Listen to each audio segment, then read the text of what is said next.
maka kita perlu melanjutkan dan menghidupkan kembali semua program pro rakyat era pemerintahan Presiden SBY.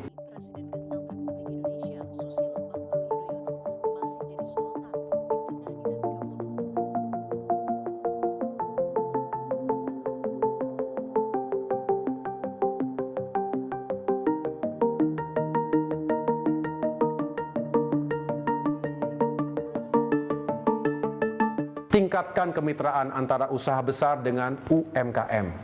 Bantu pedagang-pedagang kecil dan angkutan kota. Sementara itu, untuk menjaga daya beli masyarakat yang menderita karena tekanan ekonomi, maka kita perlu melanjutkan dan menghidupkan kembali semua program pro rakyat era pemerintahan Presiden SBY. Program-program itu antara lain BLT, BLSM, BPJS, bantuan lansia, difabel dan korban bencana, PKH, Raskin, KUR, PNPM, dan lainnya.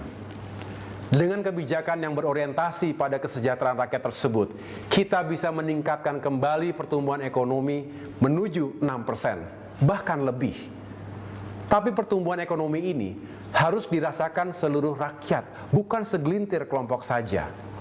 Karena itu, sulit diterima akal sehat saat ekonomi tertekan pandemi.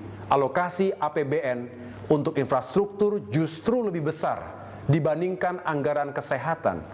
Seolah proyek infrastruktur diutamakan, sedangkan nasib rakyat diabaikan.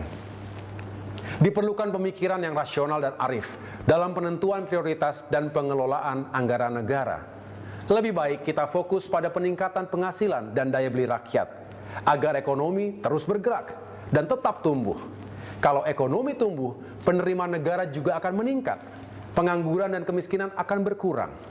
Kita juga harus meningkatkan infrastruktur dan fasilitas kesehatan, serta kualitas dan kemudahan pelayanan kesehatan di seluruh tanah air. Puskesmas dan rumah sakit, kapasitas tenaga kesehatan, infrastruktur serta kesiapan fasilitas medis di berbagai daerah juga harus ditingkatkan. Karena itu, hidupkan kembali dan tingkatkan program-program pro rakyat di bidang pendidikan dan kesehatan era pemerintahan Presiden SBY dulu, seperti program BOS, beasiswa bidik misi, beasiswa santri, beasiswa LPDP, BPJS Kesehatan, dan lainnya.